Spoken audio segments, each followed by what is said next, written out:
I learned a long time ago there are all kinds of smarts, right? I quit playing Bible challenge game with my wife. She puts the socks on. Just not how my brain works, right? My brain works in a certain way. On IQ tests, I don't do very well. There's all kinds of smarts. Some of my students have been relational geniuses, not real good at passing quizzes. They put me to shame in being able to relate to people. They have relational intelligence or emotional intelligence. There's all kinds of smarts. So do we have a slide show up here or not? I'm waiting for an Ethernet cable. Okay. Well, it may happen. We're on page 275. How are you doing, church planners? Great. How are you doing? Good. Are you hanging in there? You know, I've just been so encouraged in watching you because you've been riding in there with all those exercises. People have been watching you. You're just, you know, it's like, oh, am I doing okay? And not every piece of the program fits your situation. And so I got to say, I've been impressed across the board. I've only gotten the privilege of observing a couple of teams, but I've been at the fringe of others. Well done. You know, what I've seen is husbands and wives working together, families working together, teams working together, and some of them don't do things together all the time. It's just been impressive. So we're just thankful to the Lord for what He's doing. Well, while we're waiting for those slides, we'll talk about something that will basically be a review. So I'll do a relatively quick review, and then we'll finish up and be done. My 3 words will be familiar to you: prepare, work, review. Right? Prepare, work, review. Sometimes people call it plan, work, review. And some even say pray, work, and review. And you heard about this in the opening sessions from Dr. Hank and others on the vision. This came to us on page, I think it was page 62, or maybe it was 92. I'm a little fuzzy on that part. But the PRW diagram is back there. I was thinking it's page 62, but what is it? Let's see, let's find that. PRW process on 62. The PRW process, and then the diagram is on page 65 for what it's worth. You get a handy-dandy little prepare, work, and review. But what we're going to do with that, and you know, that was described in terms of the big picture of visioning what all you're going to do. What we're going to do with that right now for just a few minutes is talk about that process and apply it to planning events or projects that you need to do. Okay?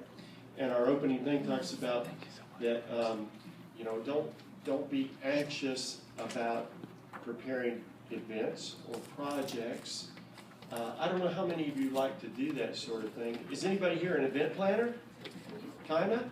And you like that? I found that people either like it or they hate it. They dread it. Like some of them, we look forward to graduation, but there's a part of me that just kind of dreads that because there's a lot of preparation to do beforehand, volunteers to arrange for, make sure the cake is there. And in your church plan, yeah, I mean, there's just things to do that, you know, if I can do everything, I'm more comfortable with it. But the bigger the event, the more I have to trust other people. And that makes me kind of nervous, right? So here is a process to reduce your stress, okay? Prepare, work, and review. That's what this really is about. It's about taking some of the stress out of that. On page 275, it shows there a passion and vision for skateboarding. Well, I don't know if anybody has that passion here, but the idea, maybe some of you, but the idea is if you can name your passion, then you can parlay that into or turn that into an event or a project, an evangelism or outreach.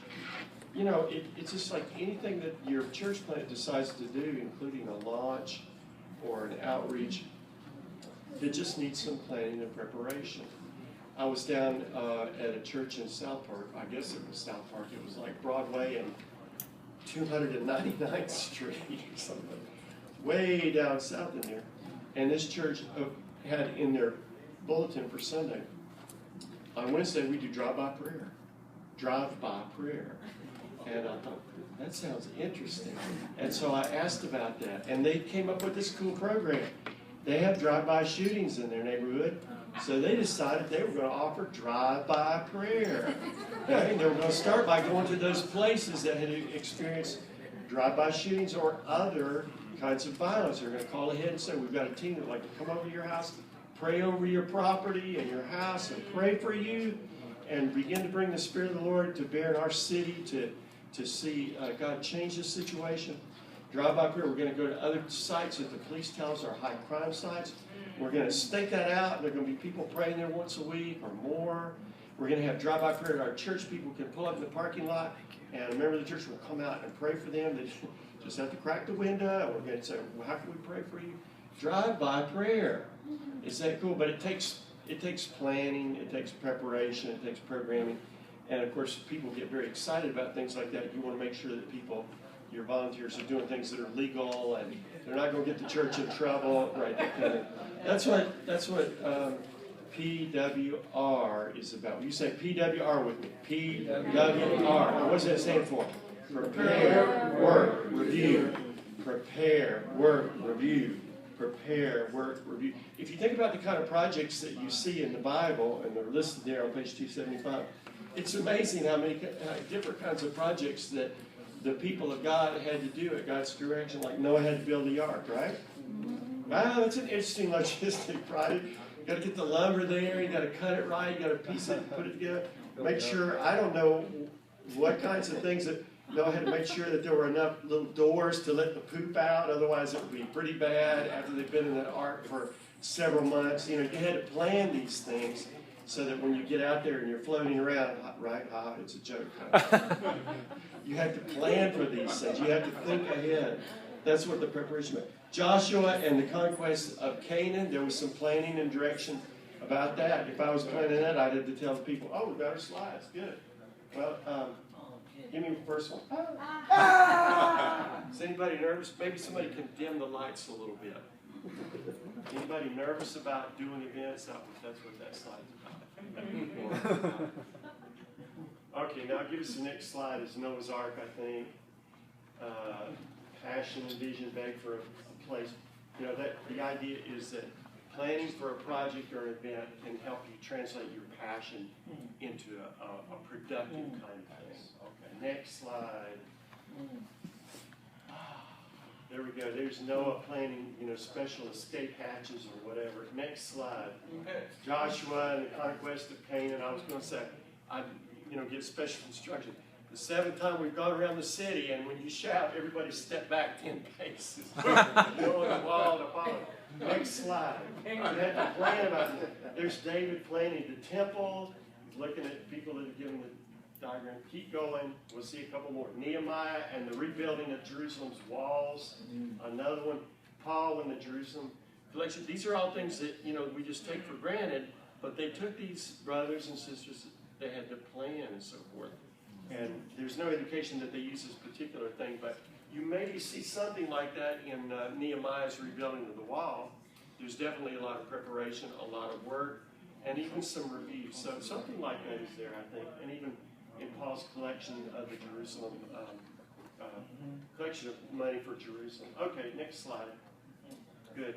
Here's some projects. I talked about drive-by shooting, drive-by prayer, but you don't want to plan for shooting.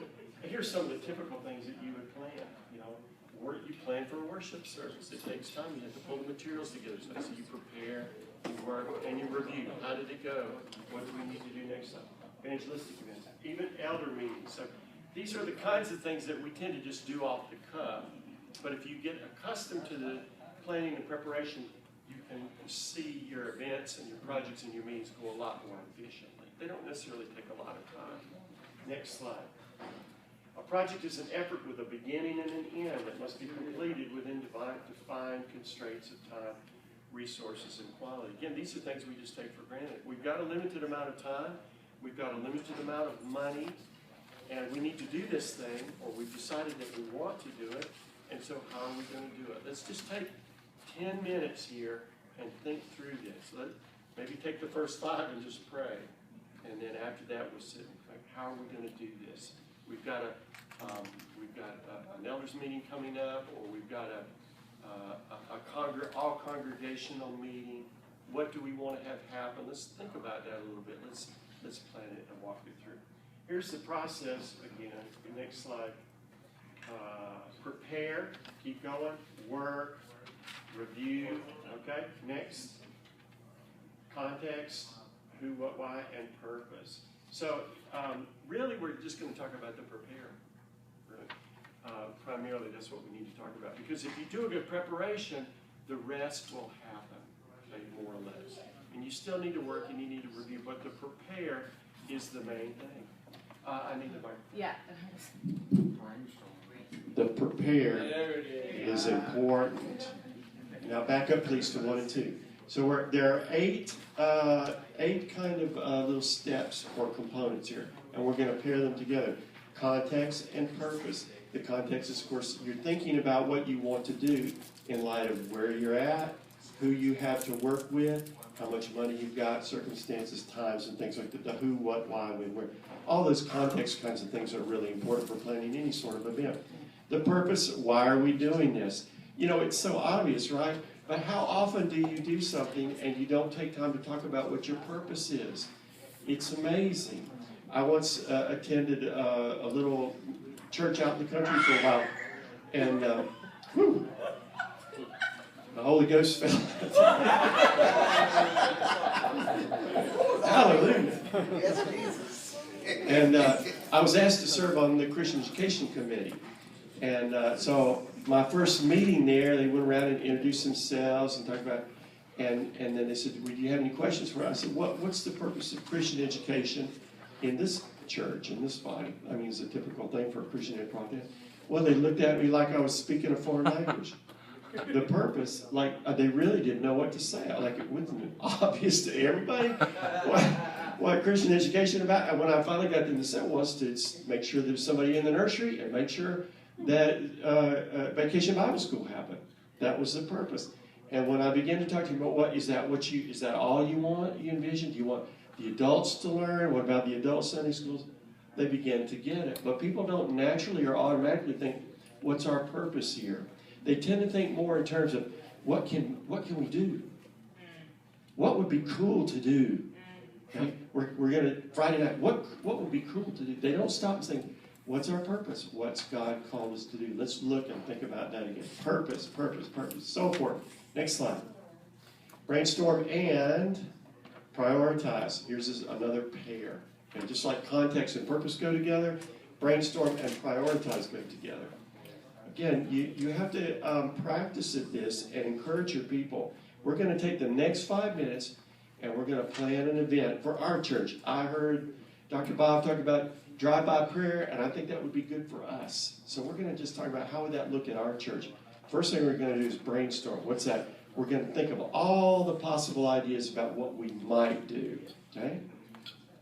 And as people talk, you're not going to hush them or say, we can't do that. Because brainstorming is about getting more ideas on the table. Write them down on a piece of paper or on the board. Brainstorm, brainstorm, brainstorm. It's not the time to say we can't afford that, we can't do that.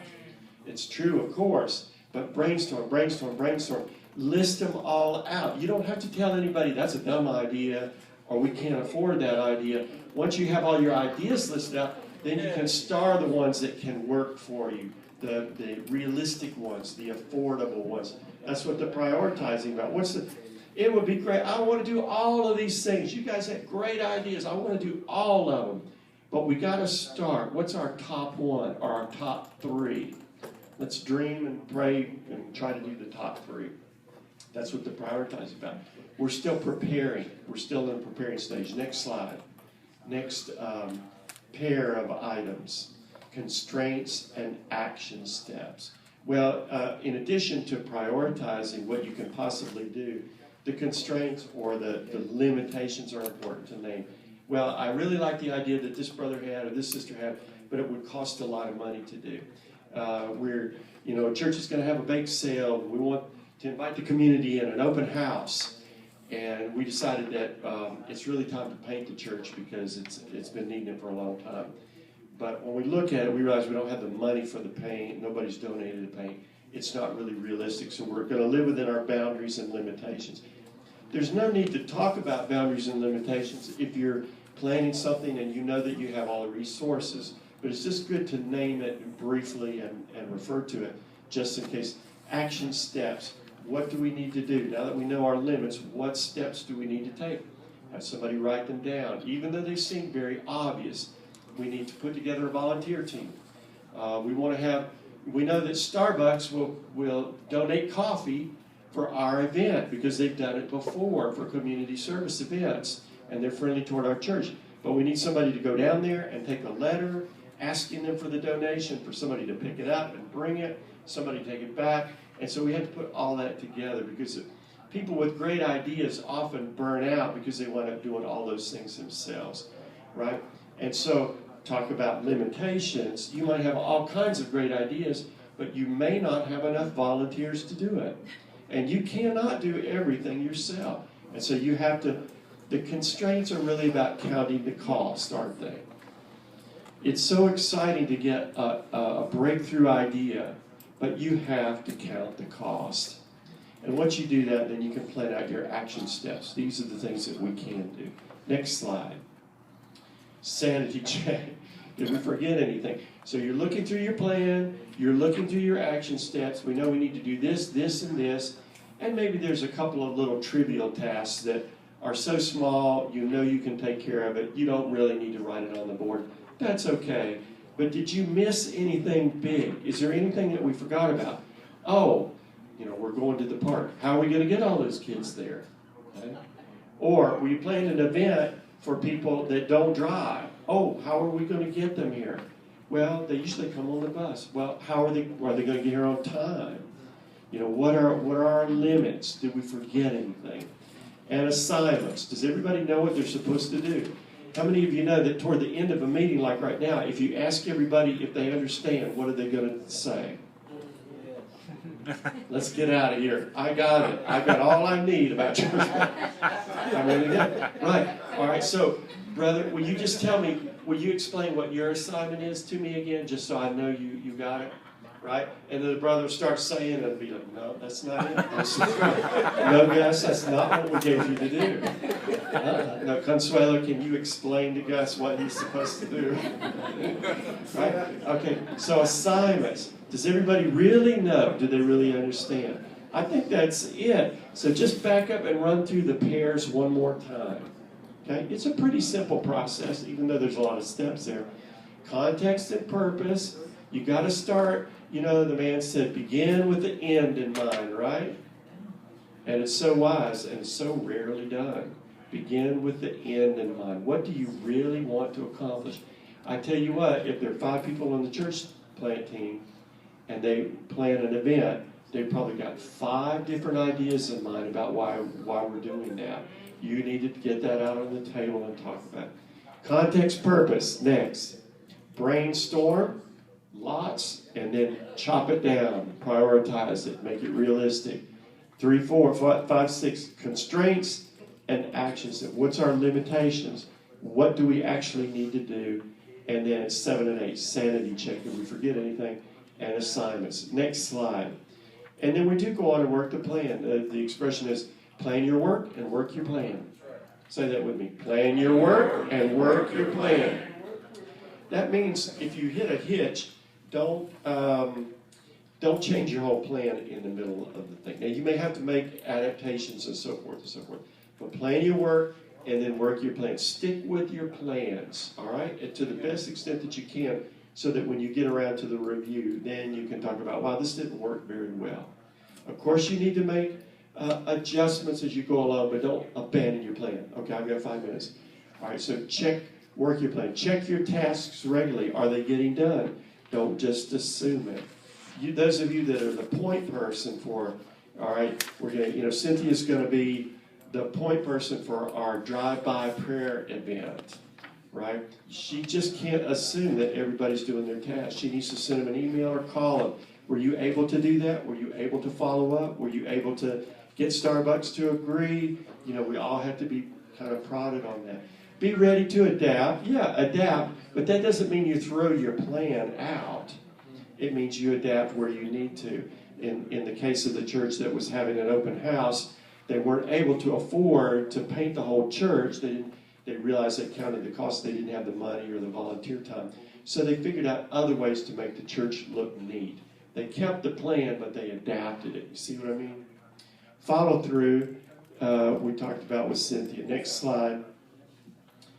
And then review the plan. As you go, it's helpful to document things like the costs, the time that it took, even if you do it informally. Maybe the heart of drive-by shooting, I just can't say it, drive-by prayer. I just can't. Maybe the heart of drive-by prayer is a lot of phone calling and a lot of scheduling. Okay? And if that's the case, then we've got to ask Cynthia, how did that go? You know, this is a great project, and we've seen a lot of fruit, but I had to spend a lot of time on the phone, and I had to develop a schedule, and I had to keep on that schedule. And so the review is about documenting. If you didn't keep any records on that, well, I can't remember. You know, did it take you half a day, a whole day? How many hours? How many volunteers did it take? You're documenting that. What went well, what didn't, and why. A formal review is to sit down and go over those things that you documented and try to discern, based on how it went, would we do it again? Was there a lot of fruit? Do we need to change some things? And then remembering to celebrate it. Whatever God allowed to happen, that you give thanks and you move on from there. Don't ever let an event or a project come to a close. You know, when I pass back tests to my students at Taylor University, as you can imagine, some of them were joyful and some of them were ready to break down and cry. And so I would get back to this and say, now we're going to pray, and I want each one of you to thank God for what you were able to do. Even if you were disappointed, thank God that He helped you and that you're going to do better next time. And who knows, if He hadn't helped you, what you might have done. Let's give thanks. For projects are going to go better than that, right? But you want to celebrate. You want to recognize what people have done. And then you build momentum. And if you choose your projects and events carefully, then you're going to you build momentum. Then when you call on people, say, hey, if you like drive-by prayer, we've got another one for you. It's going to call it drive-by ministry. You know, and everybody go, wow, what do we do? What do we do? What are the steps? What are the steps? And you build a kind of momentum. Any questions?